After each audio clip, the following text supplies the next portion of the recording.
चल mic receiver चल आगे बाहर कर सुना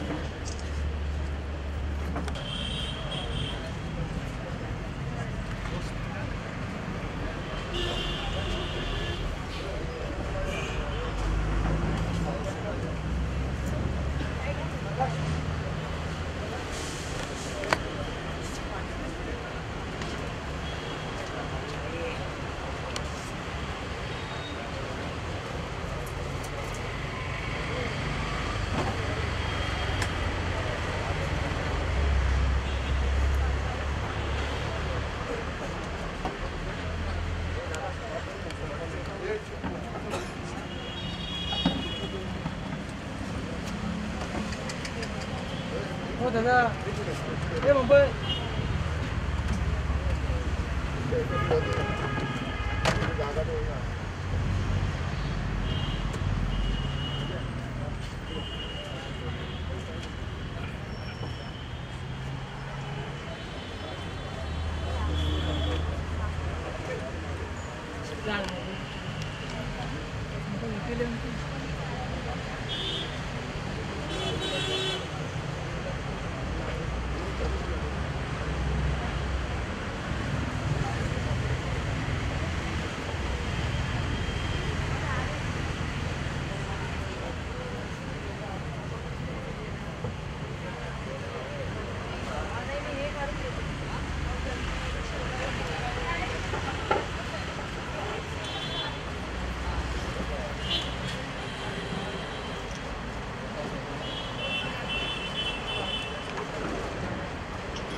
दादा एक मिनट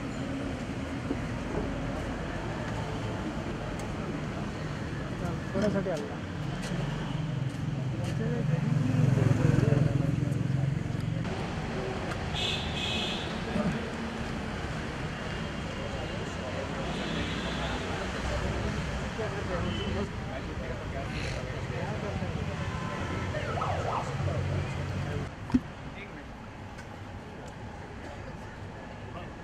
हाँ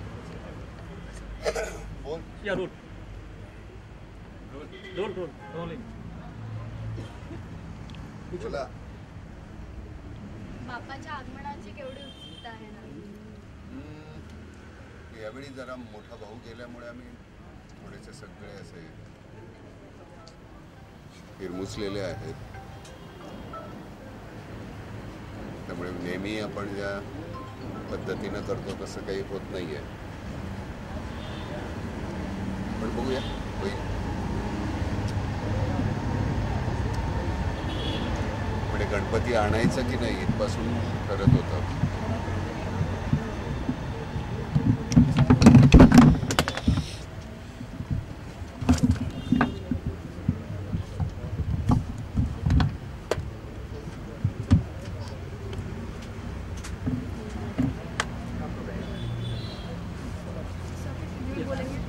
हाँ, एक भाषा में मैं बोलूंगा क्योंकि मैं लगातार फिर मराठी फिर हिंदी ऐसे सर हिंदीत बोला ना हिंदीत चैनल सर. सो ये भाई बड़ा भाई गुजरने की वजह से ज़रा इस बार गणपति लाए ना लाए सोच रहे थे, लेकिन फिर इस बार नहीं लाएंगे तो अगली बार लाएंगे. तो लाना तो है ही. तो चलो थोड़ा सा थोड़ी सी मायूसी तो होती है. जो बड़े भाई थे उनको मिस तो करते हैं, और वो तो होगा ही, क्योंकि अंदर का सब वो जो है वो संभालते थे. तो फूल लगाने का काम मैं करता था. तो यहाँ आने के बाद पंडाल में तो उनकी कमी तो महसूस होगी. थोड़ी परेशानी होती है. देखेंगे कल से परसों से कैसे होता है.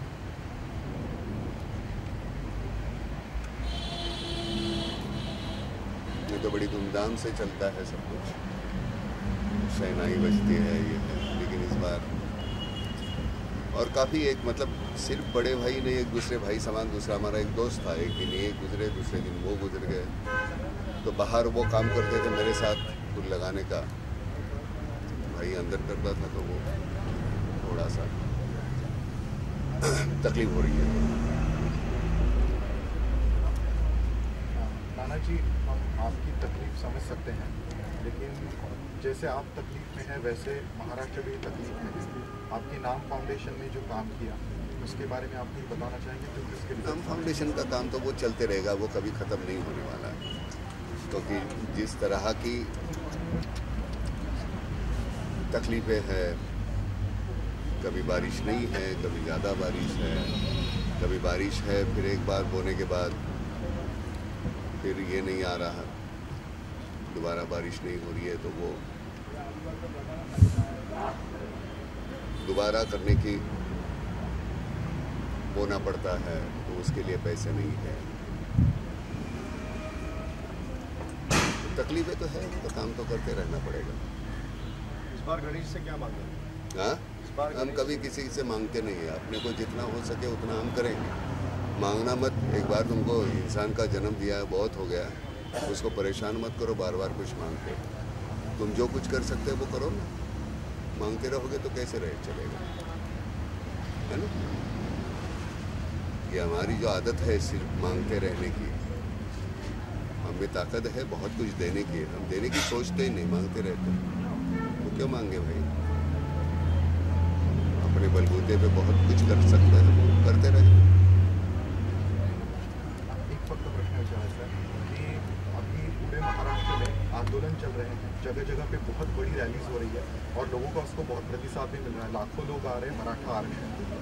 आपको लगता है कि ये जो रैलीज है लोगों के मन में बहुत एक एंगर है, जो खोपड़ी में भी जो हुआ था उसके बारे में? भाई देखो, मैं जिसके ऊपर अन्याय होता है उसकी कोई जात नहीं होती, अन्याय करने वाला है उसकी कोई जात नहीं है।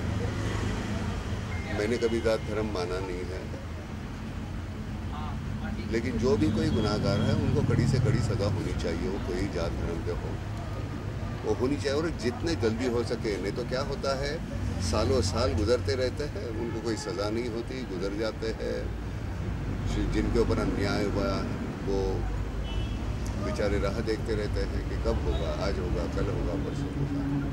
तो मुझे लगता है कि ऐसे केसेस हैं उनका हल जल्दी होना चाहिए, जितना जल्दी हो सके उतना निर्णय होना चाहिए। रही बात रैली की, मैं नहीं जानता, असंतोष तो होगा, जिस तरह से होता है वो मराठा है, दलित है, ब्राह्मण है, किसी पर भी जो अन्याय है तो अन्याय है। वो तो ऐसे थोड़ी है कि नहीं इसके ऊपर ज़्यादा, इसके ऊपर तो हम ऐसा नहीं सोच सकते।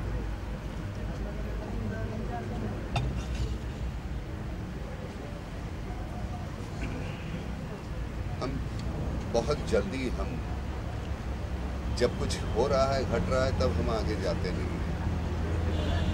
हमारी जिम्मेदारी बनती है जब हमारे सामने कुछ घटता है तो हमको आगे जाना चाहिए, लेकिन उस वक्त हम कुछ करते नहीं।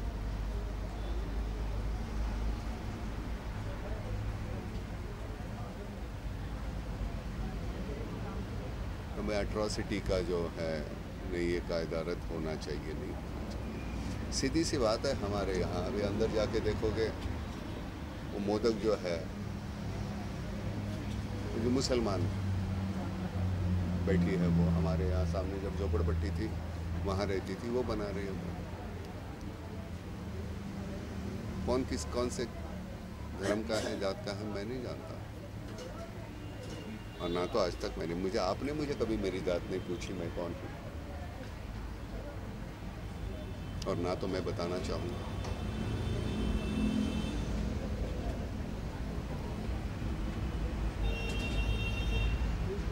भटक जाते हैं हम, मालूम नहीं है क्या सियासतदान जो है हमारे मेमने की तरह हमको फटकारते रहते हैं। हम यहाँ भाग रहे हैं, फिर यहाँ भाग रहे हैं, यहाँ भाग रहे हैं।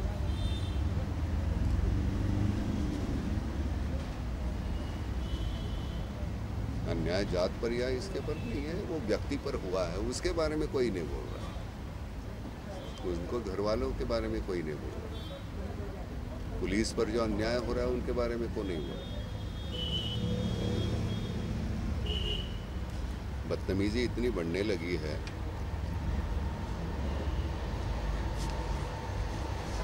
जब तक कड़ी से कड़ी सजा नहीं होती तो ये नहीं रुकेगा नहीं। डर लगना चाहिए हमारे कानून का, वो होता ही नहीं।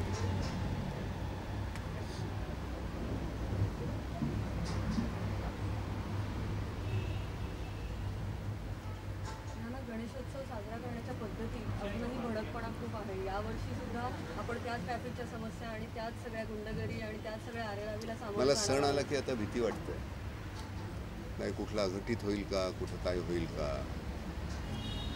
सणाला किती आनंदी छान असावं, म्हणजे आता इतकं वाईट काहीतरी घडलेलं असताना सुद्धा आपण आणूया गणपती, त्यानिमित्तानं सगळे भेटतील, आपण बोलू, सुखदुःख आपले एकमेकांची वाटायची असतात। माहिती नसतं वर्षभरात कोणाच्या घरामध्ये काय झालेलं आहे। सणाचं सण पण कुठेतरी हरवत चाललेलं आहे, त्याला काय करणार आपण। तुम्ही आपण किती खर्च करतो, किती काय करतो, आपल्या आजूबाजूला जे काहीतरी घडतंय त्याचा आपल्यावर काही परिणाम होतो की नाही माणूस म्हणून मला माहिती नाही। आपण असं काय होत चाललेलं, म्हणजे मला खरंच असं वाटतं की अख्ख्या माटुंग्याचा एकच गणपती, अख्ख्या माईंचा एकच गणपती, म्हणजे जितकी स्टेशन तितके गणपती होतील, किती प्रॉब्लेम सॉल्व्ह होतील. आपण सार्वजनिक इतके गणपती, मग नमस्कार तर काय, मी गणपती नाही आणला आणि तरी नुसता नमस्कार केला तरी तो पोचतो. मला ते मी इथून करतोय का मनापासून.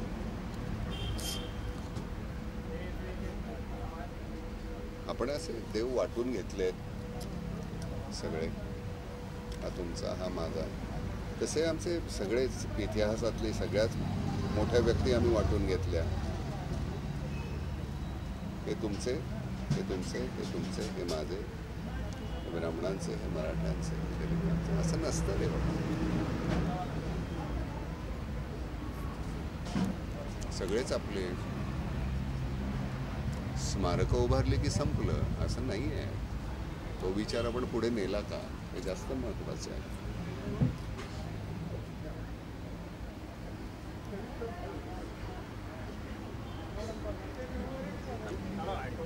ॲट्रॉसिटी कायदा रद्द करण्याची मागणी होती साधारण. मुळामध्ये माझ्या मनामध्येच, मी तुला आता कुठल्या जातीवरनं,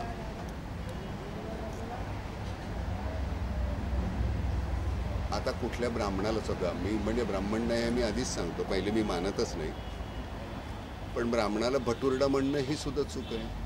हा सुद्धा ॲट्रॉसिटी कायदाच नाही का. कुणालाही कुठल्या ह्याच्याप्रमाणे, मी माझ्या व्यवसायाप्रमाणे आमचे जाती ठरल्या, मी जे काम करत होतो. पण अनुल्लेखानं कोणाचाही अतिशय गलिच्छ पद्धतीनं उल्लेख करणं ही चुकीचीच आहे. त्याला कायदा का लागतो. आमच्या माणूस म्हणून मनात का नाही की नाही बाबा मी, तू कोण आहेस, तू अमुक आहेस का, तू इतक्या घाणेरड्या पद्धतीने मी त्याच्याशी का वागावं. आपण परीक्षेमध्ये कसे तुमचे मार्कावरनं तुमचं ठरतं ना, तुमची श्रेणी. तुम्ही थर्ड क्लासमध्ये आहात, सेकंड क्लासमध्ये आहात, फर्स्ट क्लासमध्ये आहात, डिस्टिंक्शनमध्ये आहात, हे तुमचं मार्काप्रमाणे ठरतं. तर तुमच्या बुद्धीवर तुमची आता दाट ठरायला पाहिजे.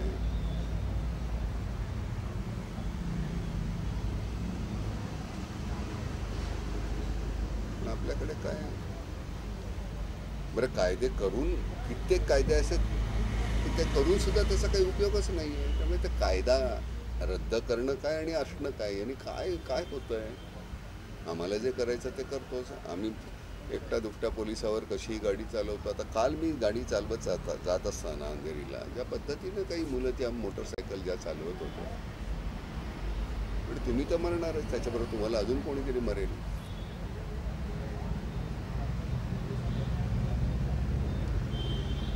सगळीच तरुण पिढी तशी आहे असातला मुद्दा नाही आहे, पण काही अतिशय नाठाळ, फार गलिच्छ वागतात. आणि शिक्षण हे एकमेव गोष्ट आहे की जोपर्यंत तुम्ही ते घेत नाही, सगळी मंडळी जी अशिक्षित आहेत मेनस्ट्रीममध्ये यायला पाहिजे सगळ्यांनी. त्याच्याशिवाय नाही आपल्याकडे काय होणार. जोपर्यंत मुख्य प्रवाहामध्ये सगळे धर्म, पंथ, जाती येत नाही आहेत. मला कायदा तोच पाहिजे जो तुला आहे, तुला कायदा तोच पाहिजे जो याला आहे. आपल्याकडे सगळे वेगवेगळे कायदे, तुला वेगळा, मला वेगळा, काय करायचं.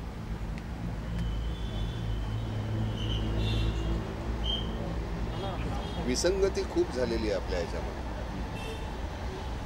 काय नाम फाउंडेशनच्या कामाबद्दल अनेक ठिकाणी नद्यांचं खोलीकरण झालं किंवा निधी दिला, तर लोकांचा फीडबॅक कसा आहे, कशा पद्धतीने काम नाही, खूपच छान झालं. म्हणजे आता काम छान झालं, आपण त्याच्यासाठीच करत होतो, ते चांगलंच व्हावं म्हणून. त्यातून जे पाणी तिथे झिरपलेलं, आणि त्या आता किती दिवस चालेल, वर्ष चालेल, 1.5 वर्ष चालेल, 2 वर्ष चालेल, विहिरींना पाणी लागलं. पण तीच उद्दिष्ट आहेत, त्यामुळे ती करत राहायची. सगळ्यात महत्त्वाचं नामच्या याच्या माध्यमातून आपल्याला शिक्षणासाठी ही जी मुलं आहेत, कारण ज्या फीज आहेत तुमच्या वर्षाच्या, त्या मुलांना नाही परवडत. एक तर राहण्याचा खर्च, खाण्याचा खर्च, पुस्तकांचा खर्च, कॉलेजचा खर्च, याच्यातून अतिशय हुशार असलेली गरीब वर्गातली मुलं, मी खालच्या वर्गातली नाही म्हणत, मी गरीब जे आहेत, सांपत्तिकदृष्ट्या जे कमी आहेत, मग ते सगळ्या समाजातली आणि धर्मातली, त्यांच्या शिक्षणाची आणि आजारपण हे सगळ्यात महत्त्वाचं आहे. औषधं इतकी महाग आहेत आणि आपण ब्रँडेड सगळी औषधं आपण घेत राहतो. तर त्या ब्रँडेड ह्याची खरी तर ती किंमत त्याची 2 पैसे असते, पण ते विकताना ते 20 रुपयाला विकतात. त्यामुळे ते मूळ जे कुठला घटक आहे त्याच्या आपण कुठली ती जेनेरिक त्याचा आता आपण काहीतरी सुरू करायचं आहे. आणि शिक्षणाचं, ही 2 महत्त्वाची गोष्टी आपल्याला करता आल्या तर. कारण काय हे पुन्हा आपला किती 2/3 समाज हा तिकडचा आहे, गरिबी याच्यातला, म्हणजे 66%. आणि हे काही मी किंवा आम्ही करून किंवा त्याने हे काम सतत अव्याहत करत राहायला पाहिजे. त्यांना सगळ्यांना त्या 33% जो तुमचा आहे, जो ठीक वर्ग आहे, त्याच्यामध्ये त्याचा 43 कसा होईल, मग 73 कसा होईल, जास्तीत जास्त. आणि आपले काही मंडळी बघतो आपण नेते इतके आश्लाद्य आहेत, यावेळी निदान खूपसे बरे पण आहेत, पण काही इतके नाठाळ आणि इतके विचित्र, कुठल्या वर्गाचं काय प्रतिनिधित्व करतात, काय बोलतात, गलिच्छपणा आहे. बरं, त्यांची नावं घेऊन बोलता येत नाही. कधी कधी असं वाटतं की कसं काय हे नेते होतात. फक्त कायदे करून आणि ते बदलून किंवा पुन्हा रद्द करून काही होणार नाही. माणसं म्हणून आपण जर का आपल्याला स्वतःला कुठेतरी अजून सुधारू शकत असू तर. आणि कडक धोरणं पाहिजेत. फार मवाळ असून चालणार नाही. म्हणजे तुम्ही आम्ही सुद्धा नुसतं मवाळ राहून नाही असं नाही. म्हणजे वेळ आली तर मनगट किंवा गचांडी धरण्याची ताकद पाहिजे आपल्यामध्ये. सारखं कोणतरी तो करेल म्हणून त्याची वाट बघायची तसं नाही. तुम्ही कधी सुरू करणार आहात. नुसतंच आपण पाहिल्यानंतर किंवा नुसतं मोर्चे काढायच्यानंतर ते घडत असताना तुम्ही काय करता, त्यावेळी तुम्ही भूमिका काय घेता, ही महत्त्वाची गोष्ट आहे. त्याच्या हातात चाकू होता, त्याच्या हातात गन होती, त्याच्या हातात अमुक होतं, पण तो किती होता. रिव्हॉल्वरमध्ये किती गोळ्या होत्या? 6. तुम्ही किती होतात? 1000. पण तुम्हाला त्या 6 गोळ्यांनी तुम्हाला थांबून ठेवलं आम्ही. म्हणजे हे बोलत असताना तुम्ही म्हणाल की मग तू काय केलंस ना, पण माझ्यासमोर असा खरंच असा कुठला जर प्रकार घडत असेल तर मला नाही पुढे जायला भीती वाटणार किंवा आपलं काय होईल असा मी नाही विचार करणार आणि तो करूही नाही. तर काहीतरी होईल. कारण हे नवीन आता मुलांची ही किंवा तिथे असलेला कोणीही, म्हणजे मला वृद्धामध्ये नाही गणत, कारण मला कधीच म्हातारा होणं नाही आवडणार. एक थोडासा लल येतो, तुम्ही एखाद्या गोष्टी घडत असतात तुमच्या बाजूला, थोडंसं नैराश्य असतं, पण तरीसुद्धा पुन्हा तिथून उठायचं. सारखं कोणीतरी करेल, सरकार करेल, शेजारी माझा आहे तो करेल, हा करेल, तो करेल, याची वाट बघत बसतो. आजपर्यंत मी पक्ष कुठला घेतला नाही, कुठल्या राजकारणात गेलो नाही, कुठल्या पक्षाची मिराजदारी घेतली नाही. त्याचं कारण तेवढंच आहे, त्या पक्षाची कन्सिस्टन्सी कशी असेल, सातत्यानं ते किती चांगलं करतायत. कदाचित एखादी 2 माणसं चुकीची येतात त्या पक्षामध्ये आणि ते पक्षाची सगळी प्रतिमा ढासळायला ती मदत करतात आणि सगळा पक्ष मग असं वाटतं की अरे बापरे, हे काय घाण झालं. असा सगळा प्रकार आहे आपल्याकडे. एक, तुम्ही सगळ्यांनी इथे कॅमेरे घेऊन इथं बसलेले आहात, तुम्हाला सगळ्यांना नुसतं रिपोर्टिंग करू नका. रिपोर्टिंगनी मला काय चाललंय, घाण चाललंय बाजूला, त्याच्यामध्ये मला इंटरेस्ट नाही. ते घाण संपवण्यासाठी सुद्धा हे कॅमेरे काय करतात हे माझ्या दृष्टीनं महत्त्वाचं आहे. तेवढं बघा.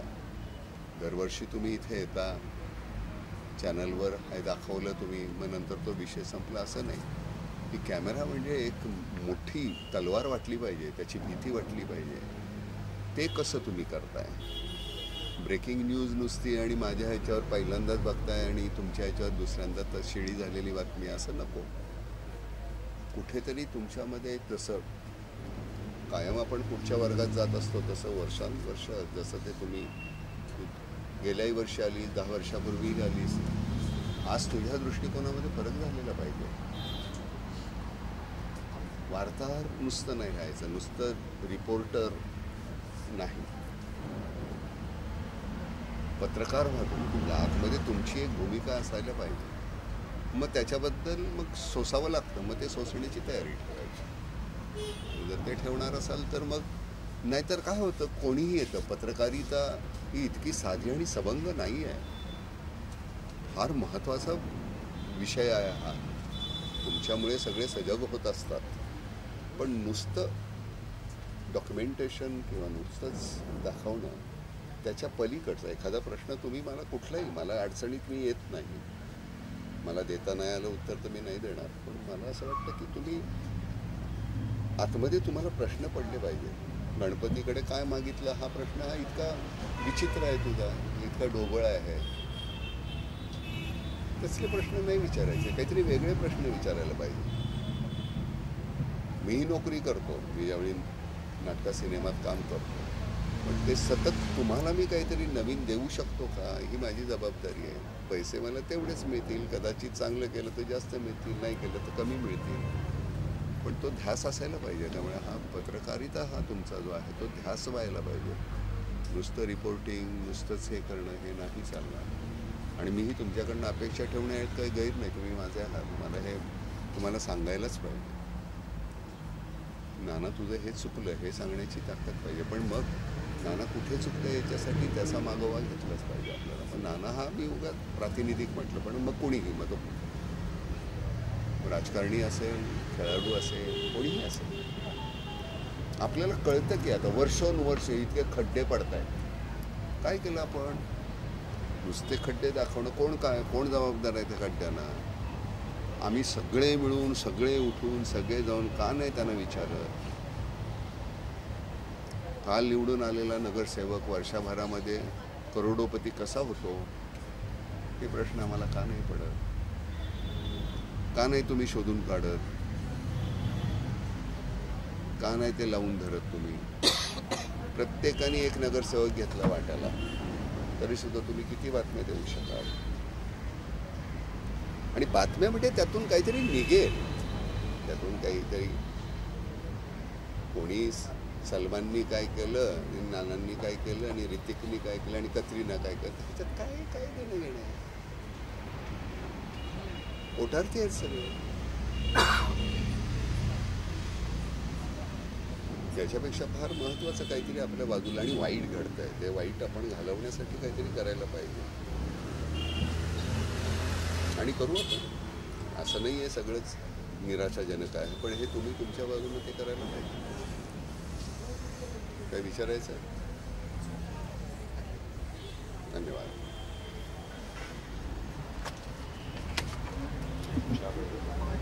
हां दुसरं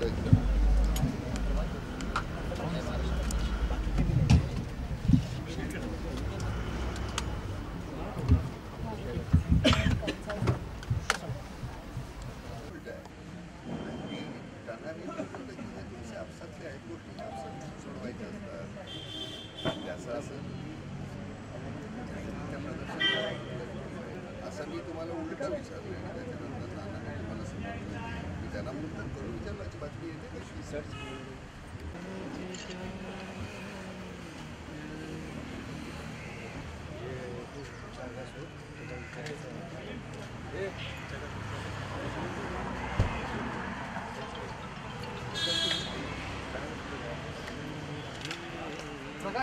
प्रकाश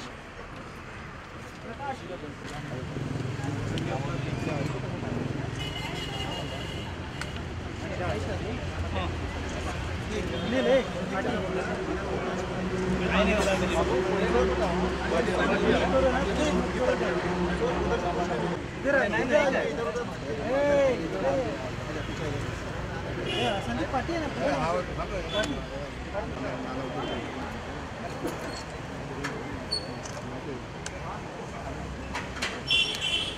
दादा हे दादा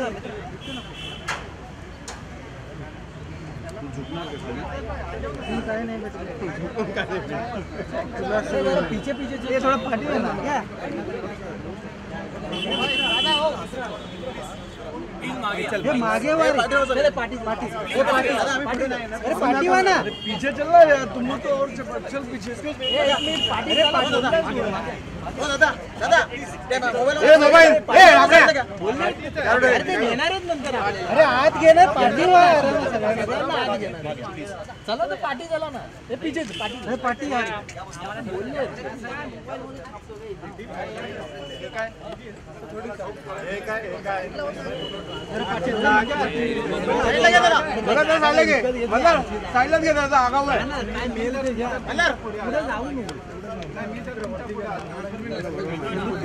पुढे जाऊ नका रे. करू नका रे. मला एवढं ठीक आहे. हे पाटी घे ना. अरे एलसीडी हे पाटी आगे मत जाओ. खाली बस खाली बस. इथे उभे राहा. अनिल पुढे दाबू नको ना. बघ कोणे रे पिछे मध्ये आगे गणपती. संदीप मागे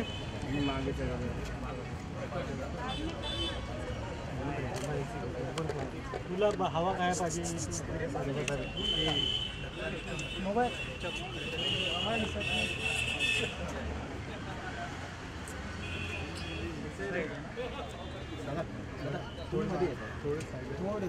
थोडे पाठी. फोटोग्राफर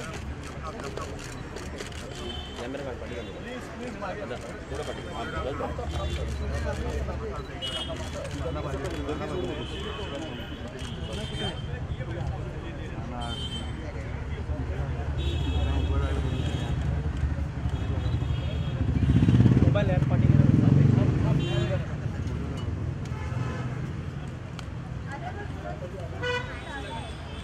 मूर्तीवर कोणी आतला जाऊ नका. सगळं इकडे नाही नाही नाही.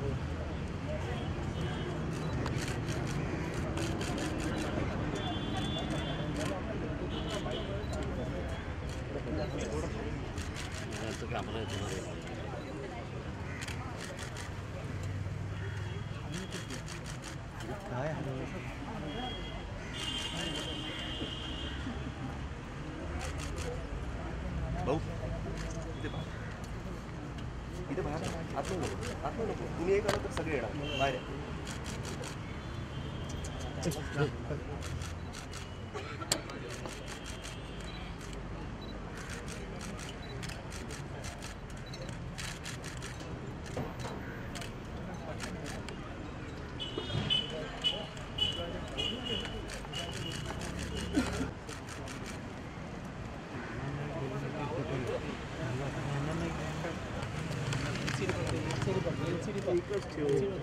हात दाब हात दाब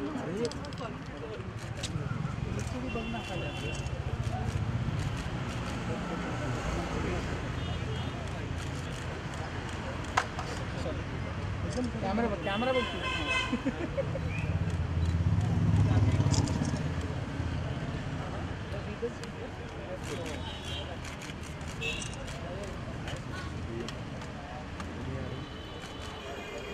पुढे जातो. बॉडी पाठी ठेवलं पण पुढे जातो.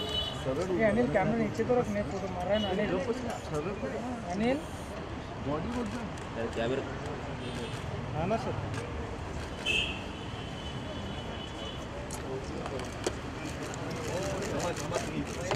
पुढे जाऊ नका रे.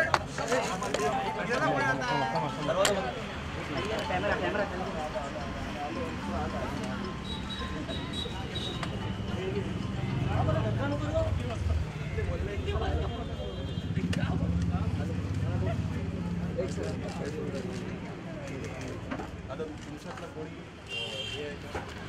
कॅमेरा कोणाला एकाला घ्यायचा आहे का?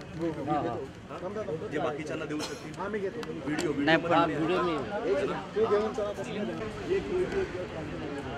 आम्हाला ना फोटो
किया क्या चला वंदस्मृतो गन्धाढ्यो गन्धमाग्नेय सर्वदेवानां रूपोऽयं प्रतिगतां पार्थिवसिद्धिं गतां गतपटवादिदेवताभ्यो नमः धूपं नागरापयामि